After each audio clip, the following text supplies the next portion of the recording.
Hey there, guys. Holy crap. Okay. So, a couple months ago, some trailers started to pop up for this movie called Baby Driver that was directed by Edgar Wright, starring Ansel Elgort. And these trailers were some of the coolest pieces of visual marketing I have ever seen for any movie in my entire life. So I was immediately excited for the movie, but then I was thinking, a couple weeks before, or maybe like a week before the reviews started to come in, I was thinking, what if the style is just the trailers and it's not the actual movie? And what if the actual movie is nothing like the trailers? Because the trailers are awesome. I was like, what if it's just a cool trailer and it's not a cool movie? Then the reviews started to come in, and I got really excited. But I had to wait because there was like a month almost in between when the first reviews were starting to come in and when the movie actually came out. But the movie came out yesterday. I went and saw it yesterday in the theater. I was alone. There was like one other dude in the theater with me, which is great. I love having the theater mostly to myself a lot of times. But it also kind of sucks because if it keeps going like that, it's gonna kind of suck because the movie might not make as much money then. But either way, it might have just been because I went and saw it at 11:45 in the morning. I don't know. But guys, here I am. I'm gonna review Baby Driver for you guys. So, Baby Driver is, again, it's directed by Edgar Wright, who directed Shaun of the Dead, Hot Fuzz, World's End, and Scott Pilgrim vs. the World, all movies that I absolutely adore. So I was excited for this movie when it was, like, first announced, just when I heard it was an Edgar Wright movie, because I was like, okay, did all those movies, I'm excited. And as you guys know, I reviewed his Cornetto trilogy, Shaun of the Dead, Hot Fuzz, World's End, before this movie came out. By the way, check those out if you haven't already, please.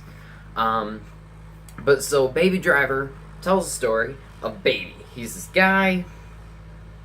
He's a getaway driver. He's the best getaway driver in the history of getaway drivers. He listens to music because he got in a car accident when he was a kid, and now he has tinnitus, so he listens to music to drown it out, because he's got, like, as Kevin Spacey says in the movie, he's got a hum in the drum and he listens to music to drown it out. And that was a really cool line, too. And so this whole movie tells the story of Baby, and it is set to his own personal soundtrack. All the music in this movie is like music off of his iPod that he listens to throughout the movie, because that's really all he does in the movie, is he just does all this stuff, but he's just listening to music the whole time.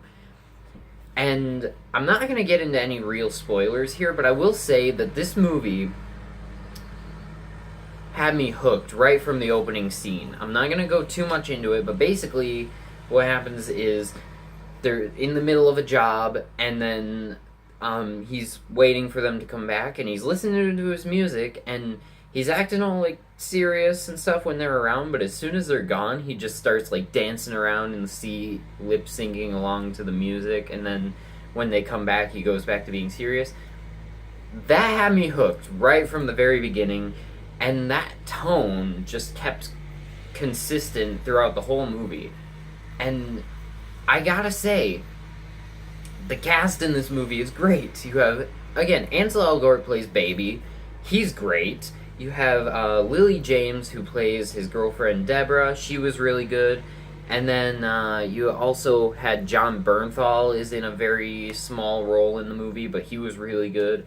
I love seeing John Bernthal in things. It started with The Walking Dead, even though I'm not as much of a fan of The Walking Dead anymore. As I've slowly started watching it more, I've kind of just stopped enjoying it. I still enjoy the first season quite a bit, but after that, it's not very interesting or particularly good anymore. But John Bernthal is great in there, And then he was the Punisher in Daredevil season 2, and he was great in that. And now he's in this, and he was great in this. I freaking love John Bernthal in this movie. He's not in it very much, but when he is, he's great.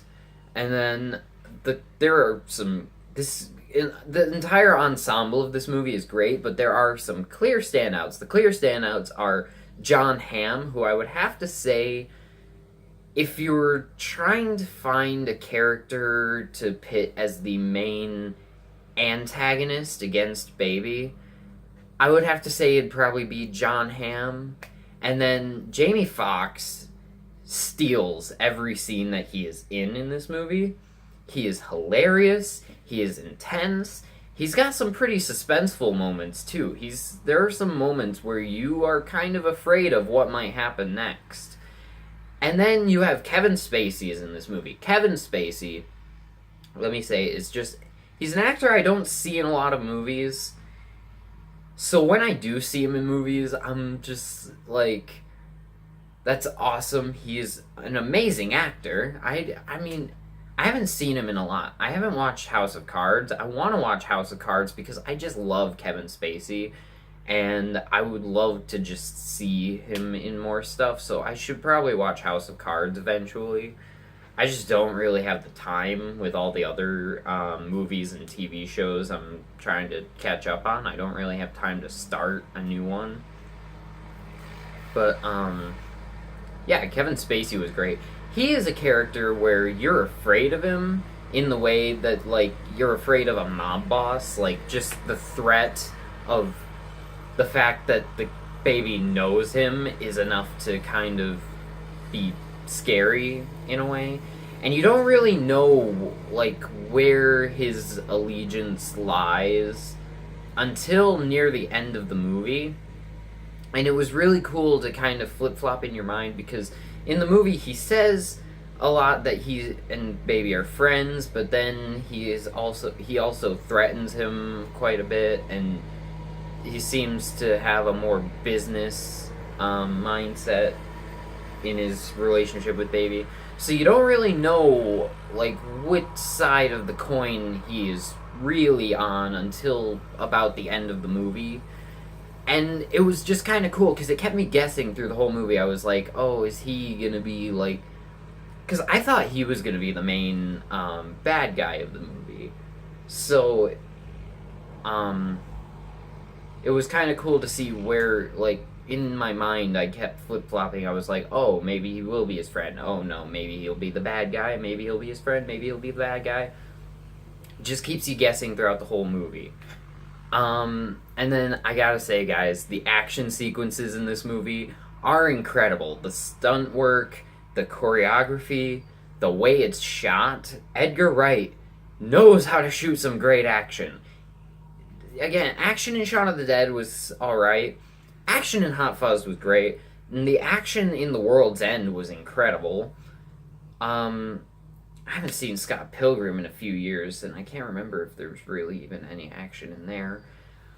But this is the best action I think I've seen of Edgar Wright in any of his movies, because this is just incredible. The car stunts, the actual, like, fighting stuff, like, between two people, the gun scenes, everything was just shot really well, cut really well, edited really well.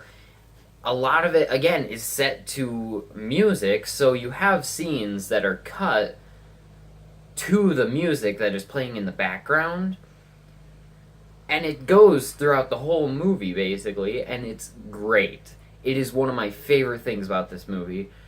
And another one of my favorite things about this movie is the style. You have Edgar Wright, who is a very stylish director. Not only is he adding his Edgar Wright-ish style to this movie, but then you have the soundtrack going through, and that adds a whole new style to it. And I think that Edgar Wright has a thing for Queen music. I mean, I can understand it. Queen is amazing, but you got how Shaun of the Dead, you had that fight scene-ish near the end where you had Don't Stop Me Now playing, and then